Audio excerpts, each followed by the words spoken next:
Alright guys, Magnum Supreme, back with another video. Today, if you could read the title, we're talking about home defense firearms. Specifically, we're talking about my home defense firearms. Now, nothing I say today should be taken as advice or a tutorial. This is just the way I do things and the way I perceive things. So, it's 2025. We all have to realize that as gun owners, if we have to use our guns to do anything crazy, we're going to be heavily scrutinized by the media and onlookers. So the first thing I'm going to say in this video is I do not recommend an AK-47 for home defense. I fucking love the AK, live and die by the AK, but I do not recommend that you use one for home defense because that will just sound really, really, really, really, really bad to a jury that you had an AK-47. Let's not fuck around. We all know that AK-47s have a negative connotation. They're used by terrorists, bad actors, and our enemies, you know. And that's not my only reason that I don't recommend the AK for home defense. The second reason, and it's almost more important than the first reason, because people's perceptions can fuck off. Legality is what matters most of the time. Sometimes public perception can matter a whole lot in a criminal trial. But the second reason, and arguably more important, is because AKs are fucking expensive, dog.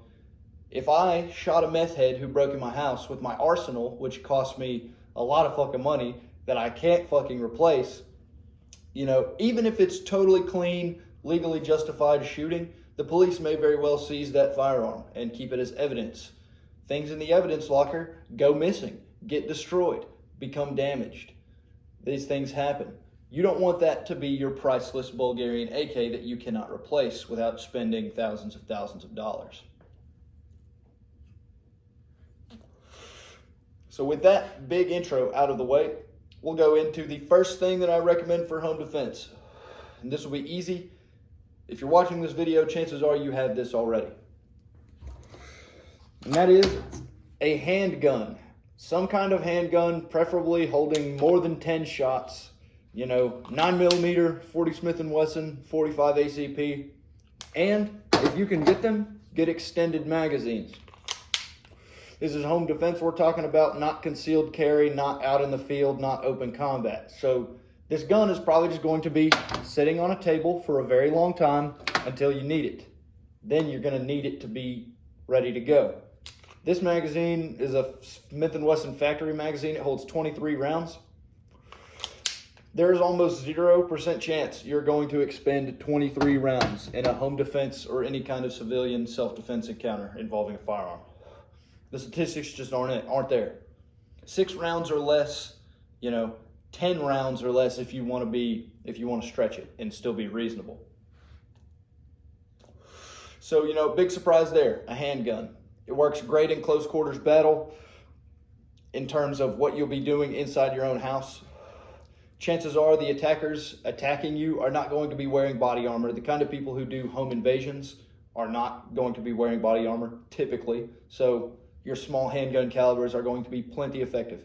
Small, lightweight, so you can maneuver with it indoors very well. It's not super loud, so whenever you do end up smoking the dude 6 times, you hit a nice 3-second bill drill on him, you'll still be able to hear tomorrow or the day after the shooting, you know. The same cannot be said for these next couple options. Option number 2 is rusty, trusty, pump action, or semi-auto, just a shotgun.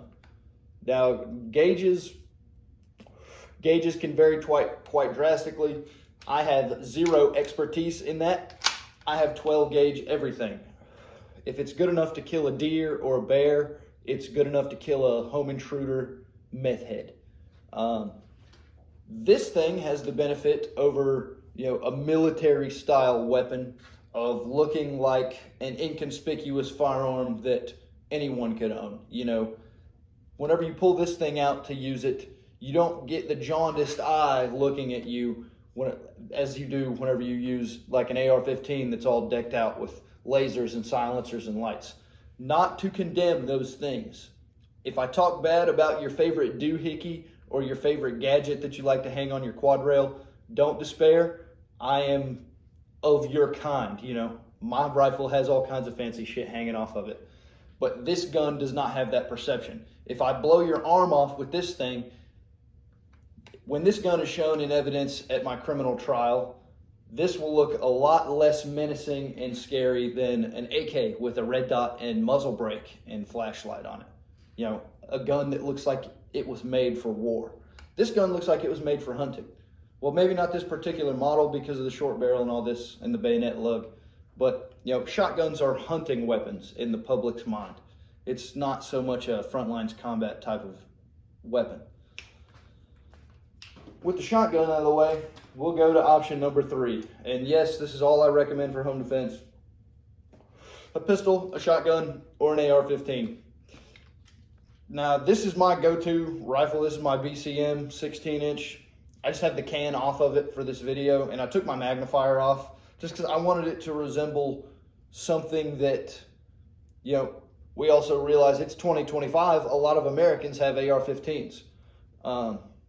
And probably configured something very, very similarly to this. Red dot optic, backup irons, weapon light. Now, most people, I guarantee you, are not running muzzle brakes on their AR-15. If you are, if you're using an AR-15 as your primary line for home defense, don't use a fucking muzzle brake on it, my friend. You are going to make yourself bleed from the ears on the first shot that you fire on target. I'm not joking. These things are so loud. The last competition that I went to was the first time I ever shot this gun unsuppressed. And dude, this muzzle brake was making my ears ring through my ear protection. I had ears on the whole day.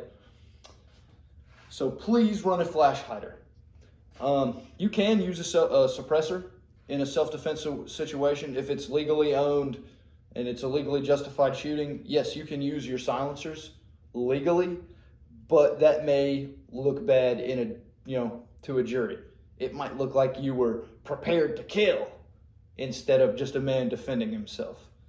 You never know. Every criminal trial, every civilian self-defense shooting is dynamic and different from each other. There are no two alike. Thankful to God, I have never shot anybody. I pray to God I never have to shoot anybody. But hey, it might be all right. You know, I think I'll do okay using these weapons here. Each one of these weapons, I feel totally confident will do the job at stopping whatever threat is accosting you.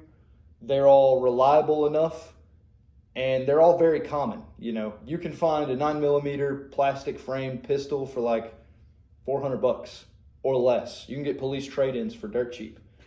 Pump action shotguns, you know, you can get a good 12 gauge. And when I say a good 12 gauge, I mean something not made in Turkey. So if you're a Turkish shotgun enjoyer, fuck you. We buy American made in this fucking household. But a nice Mossberg shotgun, you know, run you $550, $600. Very, very effective. And if you train with it, the shortcomings of the shotgun can, you know, you can alleviate them to a great degree. And AR-15s, on our last note, can be found for the same price as 9mm plastic framed handguns.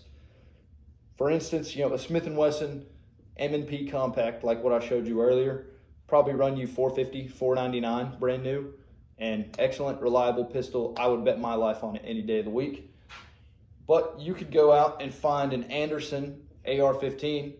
It may or may not work. I've seen, you know, varying reports on the cheap Andersons. But you can, I've seen Anderson AR-15s, full complete rifles, from from gun dealers for $299. Okay, $299 for an AR-15. Okay, we live in a good time to be an American. That's all I'm saying. If you need to defend your home, there's no reason not to have an adequate weapon system to do it. These are my recommendations. Sorry, let me correct myself. These are not my recommendations. This is just what works for me, and I hope it helps you a little bit. This is Magnum Supreme out.